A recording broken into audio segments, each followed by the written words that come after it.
எல்லோருக்கும் வணக்கம். இது உங்கள் study with Darshini YouTube channel. நம்ம இந்த வீடியோவில் ஜூலை 25ஆம் தேதிக்கான கரண்ட் அஃபயர் பார்க்க போகிறோம். இன்றைக்கான கரண்ட் அஃபயர்ஸ் பார்க்கறதுக்கு முன்னாடி நம்ம டெலிகிராம் சேனலில் daily current affairs test connect பண்ணிட்டு வரோம். நீங்கள் என்ன ஜாயின் பண்ணலாம் அப்படின்னா டிஸ்கிரிப்ஷனில் டெலிகிராம் சேனல் லிங்க் கொடுக்குறோம், ஜாயின் பண்ணிக்கோங்க. லிங்க் ஓப்பன் ஆகலைன்னா டெலிகிராம் ஆப்பை ஓப்பன் பண்ணி நம்ம channel name study with Darshini அப்படின்னு சர்ச் பண்ணி ஜாயின் பண்ணிக்கோங்க. ஸோ இப்போது கரண்ட் அஃபயர்ஸ் பார்க்கலாம். முதல் கேள்வி, SCO அமைப்பின் முதல் கூட்டு பயங்கரவாத எதிர்ப்பு பயிற்சி எங்கு நடைபெற்றது? ஆன்சர் சீனா. ஸோ சீனாவில் தான் இப்போ SCO என்ன, ஷாங்காய் கோஆபரேஷன் ஆர்கனைசேஷன், அதாவது தமிழில் ஷாங்காய் ஒத்துழைப்பு அமைப்பு. ஸோ இந்த ஷாங்காய் ஒத்துழைப்பு அமைப்பில் இருக்கக்கூடிய அனைத்து உறுப்பு நாடுகளுமே பங்கேற்ற பயங்கரவாத எதிர்ப்பு கூட்டு பயிற்சியானது முதன்முறையாக இப்போ சீனாவில் நடைபெற்றிருக்கு. ஸோ இந்த ஷாங்காய் கோஆபரேஷன் ஆர்கனைசேஷன் பற்றி நம்ம அடிக்கடி பார்த்துருப்போம். இப்போது இந்த வருஷத்துக்கான இந்த ஷாங்காய் கோஆபரேஷன் ஆர்கனைசேஷனுடைய மாநாடு கூட கஜகஸ்தான் நாட்டின் அஸ்தானாவில் நடைபெற்றது அப்படின்னு சொல்லிட்டு பார்த்துருப்போம். ஸோ இந்த வருஷம் நடைபெற்றது எத்தனையாவது எடிஷன், எத்தனையாவது பதிப்பு அஸ்தானாவில் நடைபெற்றது? இதுக்கான ஆன்சரை வந்து கமெண்ட் பண்ணிருங்க.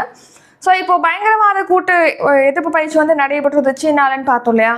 அந்த பயிற்சியோட பேர் என்ன அப்படின்னா இன்ட்ராக்ஷன் 2024. ஸோ இன்ட்ராக்ஷன் 2024 அப்படிங்கிற பேரில் தான் இந்த பயங்கரவாத எதிர்ப்பு கூட்டு பயிற்சியானது சீனாவில் நடைபெற்றிருக்கு. ஸோ பார்த்தீங்கன்னா வடமேற்கு சீனாவின் ஜின்ஜியாங் உய்கூர் தன்னாட்சி பகுதியில் தான் இந்த பயங்கரவாத எதிர்ப்பு பயிற்சியானது நடத்தப்பட்டிருக்கு. ஸோ எதுக்காக இந்த பயிற்சி அப்படின்னா, இப்போ உலக அளவில் பார்த்தீங்கன்னா பயங்கரவாத அச்சுறுத்தல் வந்து அதிகமாகவே இருக்குது. இப்போ கூட ரீசெண்டாக பார்த்தீங்கன்னா ஜம்மு அண்ட் காஷ்மீரில் வந்து பயங்கரவாத தாக்குதல் நடந்திருக்கு. ஸோ இந்த மாதிரி பயங்கரவாத அச்சுறுத்தலுக்கு எதிராக இப்போ இந்த SCO அமைப்பில் இருக்கக்கூடிய எல்லா நாடுகளுமே தயார் நிலையில் இருக்கணும், அதுக்கான செயல்திறனை வந்து அதிகப்படுத்தணும் அப்படிங்கிறதுக்காக தான் இந்த பயிற்சியானது இப்போ நடத்தப்பட்டிருக்கு முதன்முறையாக. ஸோ இதில் பார்த்தீங்கன்னா எல்லா நாடுகளுமே SCO அமைப்பில் இருக்கக்கூடிய எல்லா நாடுகளுமே பங்கேற்றிருக்கு. ஸோ அதன்படி SCOவுடைய உறுப்பினர் தான் நம்ம இந்தியா. ஸோ இந்தியாவும் பங்கேற்றிருக்கு.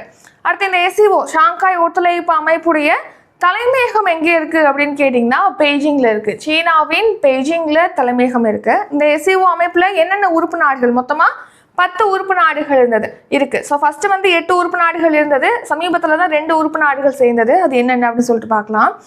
ஸோ பார்த்தீங்கன்னா ஃபஸ்ட்டு சீனா, India, Iran, Kazakhstan, Kyrgyzstan, Pakistan, Russia, Tajikistan, Uzbekistan. So பார்த்தீங்கன்னா இது 9 உறுப்பு நாடுகள் வந்து ஏற்கனவே இருந்தது. சமீபத்தில் தான் 9வது உறுப்பு நாடாக ஈரான் வந்து இந்த SCO கூட்டமைப்பில் வந்து ஜாயின் பண்ணுச்சு.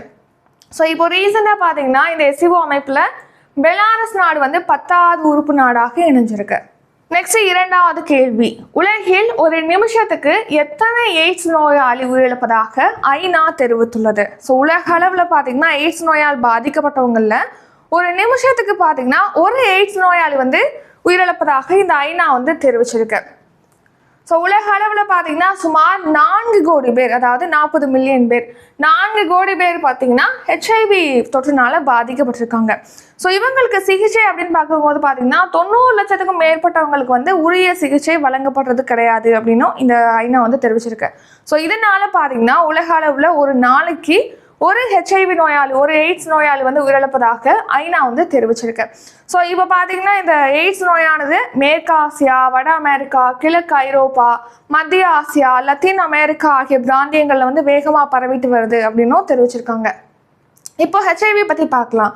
HIV அப்படின்னா ஹியூமன் இம்யூனோ டெஃபிஷியன்சி வைரஸ் அப்படிங்கிறதா அதோட ஃபுல் ஃபார்ம், அதாவது தமிழில் மனித நோய் எதிர்த்திறனளி தீநுண்மம் அப்படிங்கிறது தான் இந்த HIV அப்படிங்கிறத ஃபுல் ஃபார்ம்.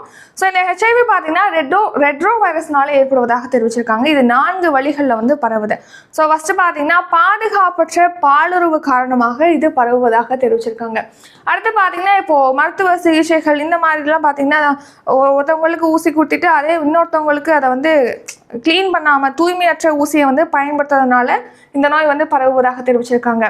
அடுத்து பார்த்தீங்கன்னா தாய்ப்பால் மூலமாக இப்போ HIV நோயால் பாதிக்கப்பட்டவங்களுடைய தாய்ப்பால் மூலமாக பரவுது. அதே மாதிரி HIV நோயால் பாதிக்கப்பட்டிருக்காங்க இல்லையா, அவங்களுடைய கருவுள்ள குழந்தை இருக்கு இல்லையா, அது அந்த தாயோட சேய்க்கு வந்து அதனால பரவுதுன்னு சொல்லியிருக்காங்க. ஸோ குழந்தை பிறப்பின் போது தாயிலிருந்து சேய்க்கு அந்த நோய் வந்து பரவுது அப்படின்னு சொல்லிட்டு தெரிவிச்சிருக்காங்க. அடுத்து இந்த HIV நோய் அப்படிங்கிறது ஒரு குணப்படுத்த முடியாத நோய். அடுத்து மூன்றாவது கேள்வி, விடியல் பயணம் திட்டம் எந்த ஆண்டு தொடங்கப்பட்டது? ஆன்சர் ஆப்ஷன் ஏ, 2021ஆம் ஆண்டு மே 8ஆம் தேதி தான் விடியல் பயணம் திட்டமானது தொடங்கப்பட்டது. ஸோ இந்த ஸ்கீம் பற்றி நம்ம அடிக்கடி பார்த்துருக்கோம். விடியல் பயணம் திட்டம் அப்படிங்கிறது இலவசமாக பேருந்தில் பயணிப்பதற்காக நம்ம தமிழகத்தில் தொடங்கப்பட்ட திட்டம் தான் விடியல் பயணம் திட்டம். ஸோ பார்த்தீங்கன்னா பெண்கள், அடுத்து மாற்றுத்திறனாளிகள், திருநங்கைகள் இவங்கெல்லாம் பார்த்தீங்கன்னா அரசு பேருந்துகளில் இலவசமாக பயணிப்பதற்காக இந்த விடியல் பயணம் திட்டம் 2021ஆம் ஆண்டு மே மாதம் 8ஆம் தேதி தொடங்கப்பட்டிருக்கு. ஸோ இந்த திட்டத்தின் கீழ் பார்த்தீங்கன்னா இப்போ வரைக்கும் 450 கோடி முறை பெண்கள் வந்து பயணம் மேற்கொண்டிருக்காங்க அரசு பேருந்துகள் அப்படின்னு சொல்லிட்டு, இலவசமாக பயணம் மேற்கொண்டிருக்காங்க அப்படின்னு சொல்லிட்டு தெரிவிச்சிருக்காங்க. ஸோ இதன் மூலமாக பார்த்தீங்கன்னா இந்த பெண்கள் வந்து ஒரு மாதத்துக்கு 888 ரூபாய் வரைக்கும் அவங்க சேமிப்பதாகவும் தெரிவிச்சிருக்காங்க.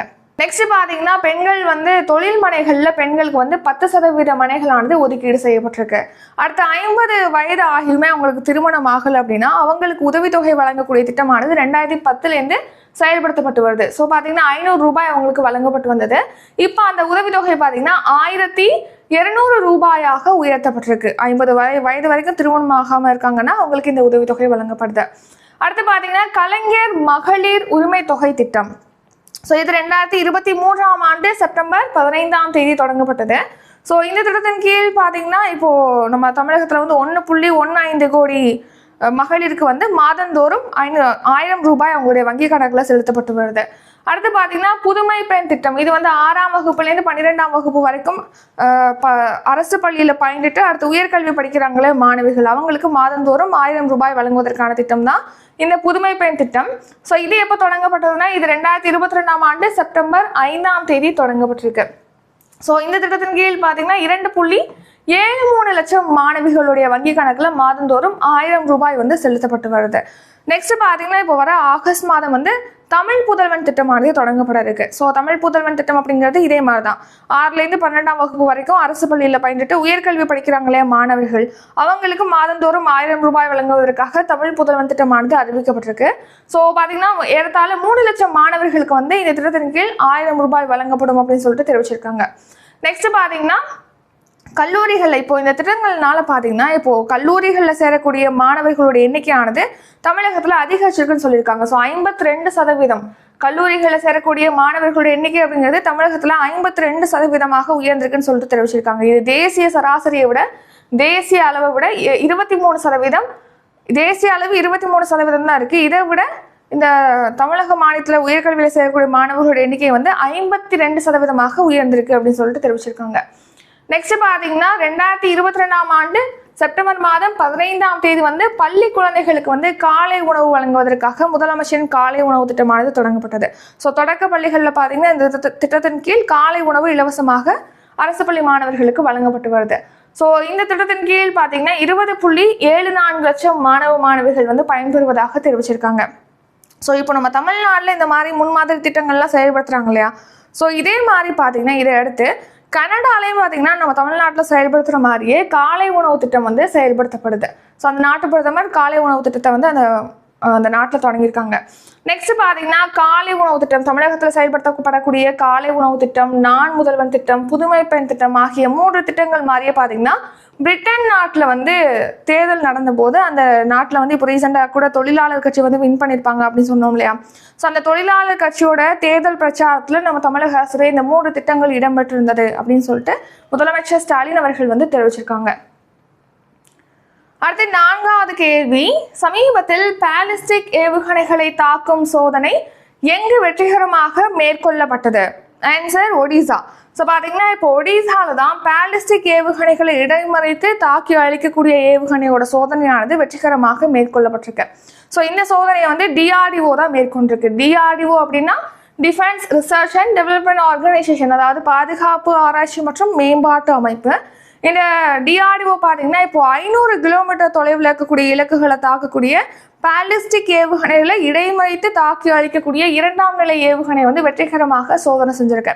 ஸோ எங்கே இந்த சோதனை நடத்தப்பட்டிருக்கு அப்படின்னா ஒடிசா மாநிலத்தில் இருக்கக்கூடிய ஒடிசா மாநிலத்தின் சண்டிப்பூரில் இருக்கக்கூடிய ஒருங்கிணைந்த பரிசோதனை மையத்தில் தான் இந்த சோதனையானது நடத்தப்பட்டிருக்கு. நெக்ஸ்ட் 5வது கேள்வி, தமிழ்நாடு மாநில சிறுபான்மையினர் நல ஆணையத்தின் தலைவராக நியமிக்கப்பட்டவர் யார்? ஆன்சர் ஆப்ஷன் ஏ பாதிரியார் ஜோ அருண். ஸோ பாதிரியார் ஜோ அருண் என்பவர் தான் இப்போ தமிழ்நாடு மாநில சிறுபான்மையினர் நல ஆணையத்துறை தலைவராக நியமிக்கப்பட்டிருக்காங்க. ஸோ இந்த தமிழ்நாடு மாநில சிறுபான்மையினர் நல ஆணையம் அப்படிங்கிறது பார்த்தீங்கன்னா தமிழ்நாடு மாநில சிறுபான்மையினர் நல ஆணைய சட்டம் 2010 படி தான் அமைக்கப்பட்டது. ஸோ இப்போ அதோடைய தலைவராக பாதிரியார் ஜோ அருண் வந்து நியமிக்கப்பட்டிருக்காரு.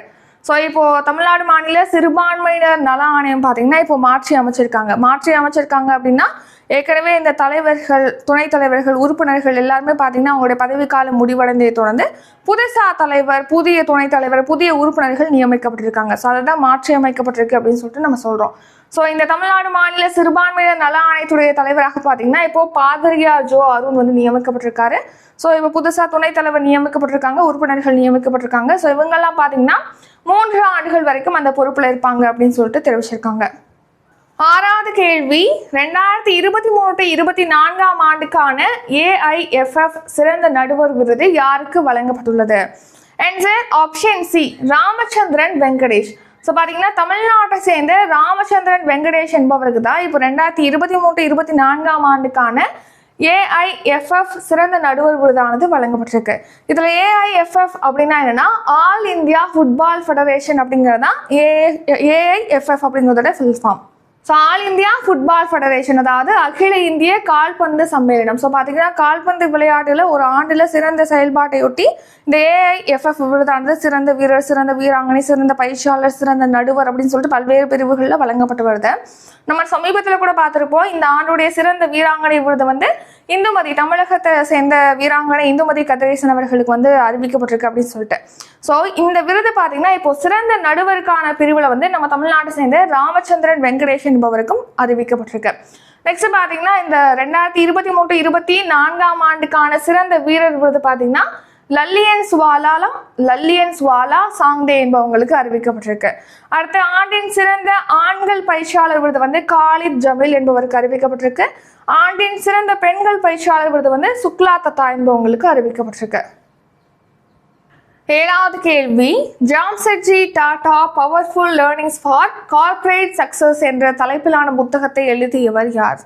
Answer option D B and C R Gopalakrishnan மற்றும் ஹரிஷ் பட். இவங்க 2 பேர் இணைந்து தான் இந்த Jamsetji Tata powerful learnings for corporate success அப்படிங்கிற தலைப்பிலான புத்தகத்தை எழுதியிருக்காங்க. ஸோ பார்த்தீங்கன்னா இப்போது ஜாம்செட்ஜி டாடா அப்படிங்கிறவர் தான் டாடா குழுமத்தை வந்து ஸ்டார்ட் பண்ணவர், நிறுவியவர் வந்து இந்த ஜாம்செட்ஜி டாடா தான். ஸோ பார்த்தீங்கன்னா நம்ம கேள்விப்பட்டிருப்போம் டாடா மோட்டார்ஸ், டாடா டீ அப்படின்னு சொல்லிட்டு டாட்டாலே பார்த்தீங்கன்னா நிறைய இது வந்து நம்ம பிராண்ட் வந்து கேள்விப்பட்டிருப்போம்.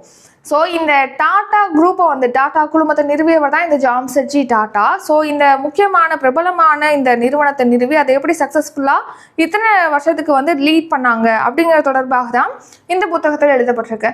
ஸோ பார்த்தீங்கன்னா வெற்றிகரமாக மற்றும் நீடித்த நிறுவனத்தை உருவாக்குறதுக்காக ஜாம்செட்ஜியோடைய தொழில் முனைவோர் கொள்கைகள் வந்து இந்த புத்தகத்தில் வந்து விவரிக்கப்பட்டிருக்கு. ஸோ இந்த ஜாம்செட்ஜி டாடா அவர்கள் தான் இந்தியாவின் நவீன தொழில்துறையின் முன்னோடிகளில் ஒருவராக கருதப்படுறாரு. மேலும் இந்திய தொழில்துறையின் தந்தையாக அறியப்படுறாரு. ஸோ இவர் இந்த புத்தகத்தோட பேர் என்னன்னா Jamsetji Tata powerful learnings for corporate success. So இந்த புத்தகத்தை வந்து ஆர் கோபாலகிருஷ்ணன் மற்றும் ஹரிஷ் பட் ஆகியோர் இணைந்து எழுதியிருக்காங்க. நெக்ஸ்ட் 8வது கேள்வி, நாட்டின் மின்னணு பொருட்களின் மொத்த உற்பத்தியில் எத்தனை சதவீதம் தமிழகத்தில் உற்பத்தி செய்யப்படுகிறது? Answer option B 30%. ஸோ பார்த்தீங்கன்னா நம்ம நாடு முழுக்க உற்பத்தி செய்யப்படக்கூடிய மின்னணு பொருட்களில், மின்னணு உற்பத்தியில் நம்ம தமிழ்நாடு மட்டும் 30% பங்களிக்குது. 30% தமிழ்நாட்டில் மட்டுமே வந்து இந்த மின்னணு பொருட்கள் வந்து உற்பத்தி செய்யப்படுவதாக தெரிவிச்சிருக்காங்க. ஸோ பார்த்தீங்கன்னா நாட்டிலே வந்து மின்னணு பொருட்கள் உற்பத்தியில் பார்த்தீங்கன்னா நம்ம தமிழ்நாடு மட்டும் 30% பங்களிப்பதாக தெரிவிச்சிருக்காங்க. சமீபத்தில் பார்த்தீங்கன்னா இந்திய தொழில் கூட்டமைப்பு சார்பில் இன்வெஸ்டோபியா அப்படிங்கிற ஒரு மாநாடு, சர்வதேச முதலீட்டாளர் மாநாடானது சென்னை ராஜா அண்ணாமலைபுரத்தில் வந்து நடந்திருக்கு. ஸோ இந்த மாநாட்டில் பார்த்தீங்கன்னா தமிழக அமைச்சர் ராஜா அவர்கள் வந்து நாட்டிலே வந்து மின்னணு பொருட்கள் உற்பத்தியில் வந்து நம்ம தமிழ்நாடு 30% பங்களிக்குது அப்படின்னு சொல்லிட்டு தெரிவிச்சிருக்காங்க. மேலும் பார்த்தீங்கன்னா கடந்த ஆண்டில் வந்து $9 பில்லியன் அளவுக்கு பார்த்தீங்கன்னா மின்னணு பொருட்கள் வந்து ஏற்றுமதி செய்யப்பட்டிருந்த நிலையில் இப்போ இதை 1 லட்சம் கோடியாக உயர்த்துறதுக்கு தமிழக அரசு இலக்கு நினைச்சிருக்கு அப்படின்னு சொல்லிட்டு தெரிவிச்சிருக்காங்க. ஸோ கடந்த வருஷம் மின்னணு பொருட்கள் ஏற்றுமதி $9 பில்லியன் இருந்தது. இப்போ இதை வந்து $12 பில்லியன் அதாவது நம்ம இந்திய மதிப்பில் 1 லட்சம் கோடியாக உயர்த்துவதற்கு தமிழக அரசு இலக்கு நிர்ணயிச்சிருக்கு அப்படின்னு தெரிவிச்சிருக்காங்க. அடுத்ததான் 9வது கேள்வி, பாரிஸ் ஒலிம்பிக்ஸ் போட்டியில் பங்கேற்கும் இந்திய அணியில் மூத்த போட்டியாளர் யார்? Answer option B, Rohan Bopanna. So பார்த்தீங்கன்னா இப்போ 33வது பாரிஸ் ஒலிம்பிக் போட்டி நாளைக்கு ஜூலை 26ஆம் தேதி தொடங்கப்பட இருக்கு பாரிஸில். ஸோ இந்த போட்டியில் நம்ம இந்திய அணி சார்பாக பங்கேற்கக்கூடிய மூத்த போட்டியாளர், வயது மிகுந்த போட்டியாளர் யார் அப்படின்னா ரோஹன் போபண்ணா. இவருடைய வயது 44. ஸோ பாரிஸ் ஒலிம்பிக் போட்டி இந்த வருஷம் நடைபெறுவது வந்து 33வது ஒலிம்பிக் போட்டி பிரான்ஸ் நாட்டின் பாரிஸில் வந்து நாளைக்கு தொடங்கப்பட இருக்கு. ஸோ இந்த போட்டியில் பங்கேற்கக்கூடிய வீரர்கள்லே பார்த்தீங்கன்னா இளம் போட்டியாளர், மிகவும் வயது குறைந்த இளம் போட்டியாளர் யார் அப்படின்னா ஜெங் ஹாவ் ஹாவ் என்பவர் தான். இவருடைய வயது வந்து 11. இவங்க சீனாவை சேர்ந்தவங்க. ஸ்கேட் போர்டிங் விளையாட்டில் வந்து இவங்க ஜாயின் பண்ணுறாங்க, இதில் விளையாட போகிறாங்க. ஸோ இந்த ஸ்கேட் போர்டிங் அப்படிங்கிறதே பார்த்தீங்கன்னா 2020ஆம் ஆண்டுக்கான டோக்கியோ ஒலிம்பிக் போட்டியில் தான் இந்த ஸ்கேட் போர்டிங் விளையாட்டானது ஒலிம்பிக் போட்டியில் வந்து சேர்க்கப்பட்டது. அடுத்து பார்த்தீங்கன்னா முதிய போட்டியாளராக பங்கேற்பவங்க யார் அப்படின்னா ஜில் இர்விங். இவங்க வந்து கனடா நாட்டை சேர்ந்த குதிரையேற்ற வீராங்கனை. ஸோ இவங்களுடைய வயது 61. அடுத்து இந்தியாவிலேருந்து இந்த பாரிஸ் ஒலிம்பிக் போட்டியில் பங்கேற்கக்கூடிய இளம் போட்டியாளர் யார் அப்படின்னா தினிதி தேசிங். இவங்களுடைய வயது 14. இவங்க நீச்சல் வீராங்கனை. ஸோ இவங்க மகளிருக்கான 200 மீட்டர் ஃப்ரீ ஸ்டைல் பிரிவில் வந்து பங்கேற்க இருக்காங்க. அடுத்து முதிய போட்டியாளர், அதாவது மூத்த போட்டியாளர் யார், இந்தியா சார்பில் பங்கேற்கக்கூடிய போட்டியாளர் யாருன்னா ரோஹன் போபண்ணா. இவருடைய வயது 44. இவர் டென்னிஸ் வீரர். 10வது கேள்வி, வருமான வரி தினம் எந்த நாளில் அனுசரிக்கப்படுகிறது? ஆன்சர் ஜூலை 24ஆம் தேதி. ஸோ ஆண்டுதோறும் ஜூலை 24ஆம் தேதி வருமான வரி தினமானது அனுசரிக்கப்படுகிறது. ஸோ வரிகள் அப்படிங்கிறது பார்த்தீங்கன்னா அரசுக்கு கிடைக்கக்கூடிய ஒரு முக்கிய வருவாயாக தான் வரிகள் இருக்குது. ஸோ வரியிலே பார்த்தீங்கன்னா 2 வகையாக பிரிக்கலாம். நேரடி வரி, இன்னொன்று மறைமுக வரின்னு சொல்லிட்டு. நேரடி வரி அப்படின்னா என்ன? வருமான வரி, அடுத்து நிறுவனங்கள் வரி, பெருநிறுவனங்கள் வரி, இதெல்லாமே பார்த்தீங்கன்னா வருமான வரி, அதாவது நேரடி வரியில் வரும். மறைமுக வரி அப்படின்னா ஜிஎஸ்டி, இதெல்லாம் வந்து மறைமுக வரியில் வரும். ஸோ இப்போ பார்த்தீங்கன்னா இந்த வருமான வரி அப்படிங்கிறது ஃபர்ஸ்ட் இந்தியாவில் எப்போ இன்ட்ரடியூஸ் பண்ணாங்க அப்படின்னா 1860ஆம் ஆண்டு ஜூலை 24ஆம் தேதி சர் ஜேம்ஸ் வில்சன் என்பவர்னால தான் இந்த வருமான வரியானது அறிமுகப்படுத்தப்பட்டது. எதனால இந்த வருமான வரி அறிமுகப்படுத்தினாங்கன்னா 1857ஆம் ஆண்டு பார்த்தீங்கன்னா முதல் இந்திய சுதந்திர போரானது நடைபெற்றது. ஸோ இதனால இது வந்து ஆங்கிலேயர்களுக்கு எதிராக இந்தியாவில் நடத்தப்பட்டது. ஸோ இந்த போர்னால பிரிட்டிஷ்க்கு ஏற்பட்ட இழப்பை வந்து ஈடுகட்டணும், சரி செய்யணும் அப்படிங்கிறதுக்காக தான் இந்த வருமான வரியை வந்து 1860ஆம் ஆண்டு ஜூலை 24ஆம் தேதி அறிமுகப்படுத்திருக்காங்க. ஸோ இந்த வருமான வரி அறிமுகப்படுத்தப்பட்ட தினமான ஜூலை 24ஆம் தேதி இந்த ஒவ்வொரு வருஷமும் வருமான வரி தினம் அனுசரிக்கப்பட்டு வருது. ஸோ இந்த வருஷம் பார்த்தீங்கன்னா 165வது வருமான வரி தினமானது அனுசரிக்கப்படுகிறது. நெக்ஸ்ட் இது ரிலேட்டடாக இன்னொரு கரண்ட் அஃபேர்ஸ். ஸோ பார்த்தீங்கன்னா இப்போ வருமான வரி செலுத்துறாங்க இல்லையா, அவங்கள பார்த்தீங்கன்னா புதிய வருமான வரி செலுத்துதல் முறையை வந்து 66% பேர் வந்து பயன்படுத்துகிறாங்க, தேர்வு செய்கிறாங்கன்னு சொல்லியிருக்காங்க. ஸோ நாட்டில் பார்த்தீங்கன்னா பழைய வருமான வரி செலுத்தும் முறை, புதிய முறைன்னு சொல்லிட்டு 2 முறை வந்து பின்பற்றப்படுது. நான் நேற்று உள்ள பட்ஜெட் வீடியோவிலே சொல்லியிருப்பேன்.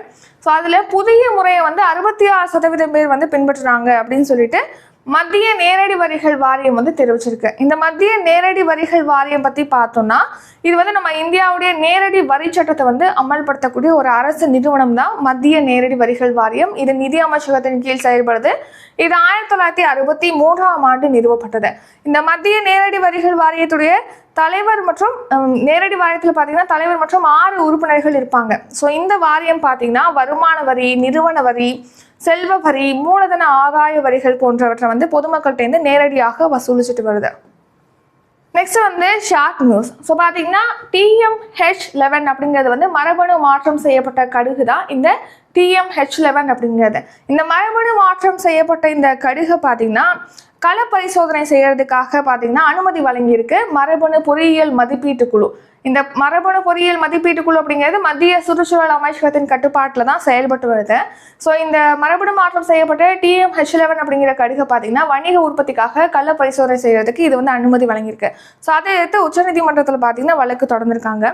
ஸோ அதை விசாரிச்ச உச்சநீதிமன்றம் பார்த்தீங்கன்னா அந்த உச்சநீதிமன்றத்தில் உள்ள 2 நீதிபதிகள் அமர்வு வந்து இதை விசாரிச்ச நிலையில் அந்த 2 நீதிபதிகளும் பார்த்தீங்கன்னா மாறுபட்ட தீர்ப்பை வந்து வழங்கியிருக்காங்க. நெக்ஸ்ட்டு நீட் தேர்வை ரத்து செய்யறதுக்காக பார்த்தீங்கன்னா மத்திய அரசை வலியுறுத்தி மேற்கு வங்க சட்டப்பேரவையில் வந்து ஒரு தீர்மானமானது இப்போ நிறைவேற்றப்பட்டிருக்கு. அடுத்து பார்த்தீங்கன்னா பட்ஜெட்டில் வந்து தமிழக ரயில்வே திட்டங்களுக்காக 6362 கோடி நிதி ஒதுக்கீடு செய்யப்பட்டிருப்பதாக ரயில்வே அமைச்சர் அஸ்வினி வைஷ்ணவ் அவர்கள் வந்து தெரிவிச்சிருக்காங்க. நெக்ஸ்ட் ரிவிஷன் பார்க்கலாம். ரிவிஷன் பார்க்கறதுக்கு முன்னாடி பார்த்தீங்கன்னா இப்போ வர August 3 வந்து கரண்ட் அஃபேர்ஸ் டெஸ்ட் பேட்ச் வந்து ஸ்டார்ட் ஆகுது. லாஸ்ட் இயர் June to இந்த வருஷம் மே வரைக்கும் 12 மந்த் வந்து அதில் கரண்ட் அஃபேர்ஸ் டெஸ்ட் இருக்கும். ஸோ அதுக்கான ஃபீஸ் டீட்டெயில் டிஸ்கிரிப்ஷனில் கொடுத்துருக்கோம். டிஸ்கிரிப்ஷனில் இருக்கக்கூடிய ஜிபே, ஃபோன்பே, பேடிஎம், யூபே நம்பருக்கு ஃபீஸ் பே பண்ணிட்டு டிஸ்கிரிப்ஷனில் இருக்கக்கூடிய வாட்ஸ்அப் நம்பருக்கு ஸ்க்ரீன்ஷாட் எடுத்து அனுப்புனீங்கன்னா உங்களை அந்த பேட்சில் ஆட் பண்ணுவோம். நெக்ஸ்ட் 1 year சப்ஸ்கிரிப்ஷன் இருக்குது. Current affairs 1 year subscription. அது எப்படின்னா இந்த இயர் July 1லேருந்து நெக்ஸ்ட் இயர் 2025 June 30 வரைக்கும் உங்களுக்கு daily current affairs PDF send பண்ணுவோம். மந்த்லி கரண்ட் அஃபேர்ஸ் பிடிஎஃப் கொடுப்போம். வீக்லி டெஸ்ட் இருக்கும், மந்த்லி டெஸ்ட் இருக்கும். ஸோ இதெல்லாமே வந்து ப்ரொவைட் பண்ணுவோம். ஸோ இதுக்கான ஃபீஸ் வந்து 600. ஸோ அப்கமிங் எக்ஸாமுக்கு படிக்கிறீங்க அப்படின்னா நீங்கள் அப்புறம் மெயின்ஸ் படிக்கிறீங்க அப்படின்னா இந்த பேட்சில் வந்து ஜாயின் பண்ணிக்கலாம். அடுத்து பார்த்தீங்கன்னா சயின்ஸ் பேட்ச் இருக்குது, மேக்ஸ் டெஸ்ட் பேட்ச்லாம் வந்து நம்ம டீட்டெயில் வந்து டிஸ்கிரிப்ஷனில் கொடுத்துருக்கோம். நீங்கள் செக் பண்ணிட்டு ஜாயின் பண்ணிக்கலாம். இப்போ வந்து கரண்ட் அஃபேர்ஸ் ரிவிஷன் பார்க்கலாம். முதல் கேள்வி, SCO அமைப்பின் முதல் கூட்டு பயங்கரவாத எதிர்ப்பு பயிற்சி எங்கு நடைபெற்றது? ஆன்சர் சீனா. இரண்டாவது கேள்வி, உலகில் ஒரு நிமிஷத்துக்கு எத்தனை எய்ட்ஸ் நோயாளி உயிரிழப்பதாக ஐநா தெரிவித்துள்ளது? ஆன்சர் ஒரு நோயாளி. மூன்றாவது கேள்வி, விடியல் பயணம் திட்டம் எந்த ஆண்டு தொடங்கப்பட்டது? ஆன்சர் 2021 ஆண்டு மே 8 நான்காவது கேள்வி, சமீபத்தில் பாலிஸ்டிக் ஏவுகணைகளை தாக்கும் சோதனை எங்கு வெற்றிகரமாக மேற்கொள்ளப்பட்டது? ஆன்சர் ஒடிசா. ஐந்தாவது கேள்வி, தமிழ்நாடு மாநில சிறுபான்மையினர் நல ஆணையத்தின் தலைவராக நியமிக்கப்பட்டவர் யார்? ஆன்சர் பாதிரியார் ஜோ அருண். ஆறாவது கேள்வி, 2023-24 ஆண்டுக்கான AIFF சிறந்த நடுவர் விருது யாருக்கு வழங்கப்பட்டுள்ளது? ஆன்சர் ராமச்சந்திரன் வெங்கடேஷ். ஏழாவது கேள்வி, Jamsetji Tata powerful learnings for corporate success என்ற தலைப்பிலான புத்தகத்தை எழுதியவர் யார்? Answer option D, B and C, R Gopalakrishnan மற்றும் ஹரீஷ் பட். எட்டாவது கேள்வி, நாட்டின் மின்னணு பொருட்களின் மொத்த உற்பத்தியில் எத்தனை சதவீதம் தமிழகத்தில் உற்பத்தி செய்யப்படுகிறது? ஆன்சர் 30%. ஒன்பதாவது கேள்வி, பாரிஸ் ஒலிம்பிக்ஸ் போட்டியில் பங்கேற்கும் இந்திய அணியில் மூத்த போட்டியாளர் யார்? ஆன்சர் ரோஹன் போபண்ணா. 10வது கேள்வி, வருமான வரி தினம் எந்த நாளில் அனுசரிக்கப்படுகிறது? ஆன்சர் ஜூலை 24. இத்துடன் இன்றைக்கான கரண்ட் அஃபேர்ஸ் வீடியோ நிறைவடைகிறது. இந்த வீடியோ உங்களுக்கு பிடிச்சிருந்தா லைக் பண்ணுங்கள், ஷேர் பண்ணுங்கள். நம்ம சேனலை நீங்கள் இன்னும் சப்ஸ்கிரைப் பண்ணலன்னா மறக்காமல் சப்ஸ்கிரைப் பண்ணிக்கோங்க. நன்றி, வணக்கம்.